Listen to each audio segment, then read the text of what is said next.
হ্যাঁ, আমরা এখন কি করব, দশমিকের ভাগ করব, তাই না? কি করব আমরা? দশমিকের ভাগ।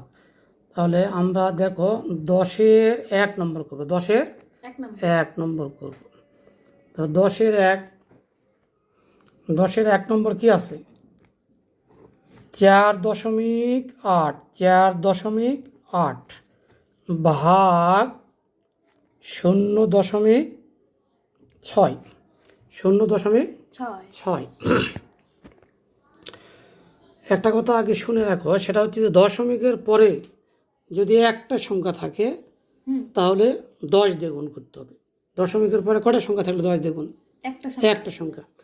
দশমিকের পরে যদি 2টা সংখ্যা থাকে তাহলে 100 দিয়ে গুণ। আর দশমিকের পরে যদি 3টা সংখ্যা থাকে তাহলে 1000 দিয়ে গুণ। আমরা এই 3টা পঞ্চম শ্রেণী পর্যন্ত এই 3টা সংখ্যা জানলেই চলবে। দশমিকের পরে 1 সংখ্যা থাকলে 10 দিয়ে গুণ, 2 সংখ্যা থাকলে 100 দিয়ে গুণ, 3 সংখ্যা থাকলে 1000 দিয়ে গুণ। তাহলে এখানে দশমিকের পরে কয় সংখ্যা আছে? এক সংখ্যা আছে। তাহলে আমরা এই দশমিকের তাহলে 4.8 গুণ 10, আমরা এই দশমিক সংখ্যাটাকে পূর্ণ সংখ্যা তৈরি করে নেব। পূর্ণ সংখ্যা তৈরি করে নিলে আমরা খুব সহজে ইজিলি ভাগ করতে পারবো। তা 4.8 গুণ 10, আর এই ভাগ চিহ্ন, এই ভাগ 0.6 গুণ দশমিকের পরে কয় সংখ্যা? এক সংখ্যা। তাহলে কত দিয়ে গুণ? 10। 10 দিয়ে গুণ করলাম।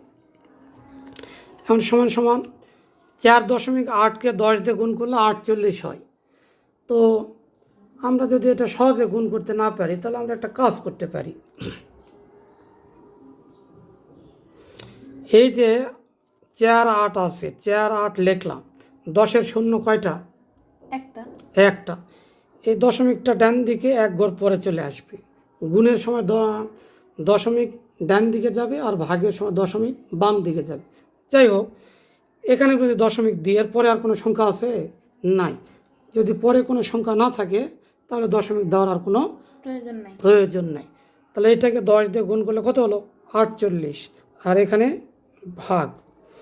এখন 0.6কে যদি 10 দিয়ে আমরা গুণ করি তাহলে হবে হচ্ছে 6।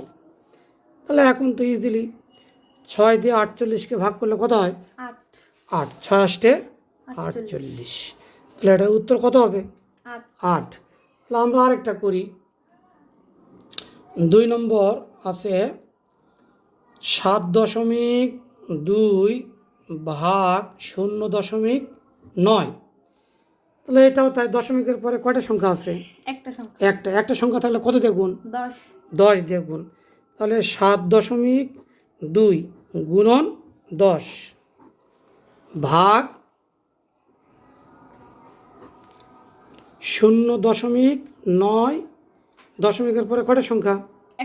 একটা সংখ্যা থাকলে কত দিয়ে গুণ? 10 দিয়ে। তাহলে 10 দিয়ে গুণ, গুণ 10। তাহলে 7.2কে 10 দিয়ে গুণ করলে কত হবে? 72। কীভাবে বুঝবো? এই দশমিকটা শূন্য কয়টা? একটা। গুণ করলে দশমিক 1 ঘর পরে যায়। তাহলে এই 72 মানে এই দশমিকটা পরে এখানে আসবে, এরপরে আর কোনো সংখ্যা নাই, আর প্রয়োজন নাই। তাহলে 72 এই ভাগ, তাহলে 0.9কে 10 দিয়ে গুণ করলে কত হবে? 9। এই 9 দিয়ে দিলাম। 9 দিয়ে 72কে ভাগ করলে কত হয়? 8। আমরা বুঝতে পারছি? আচ্ছা, ভেরি গুড।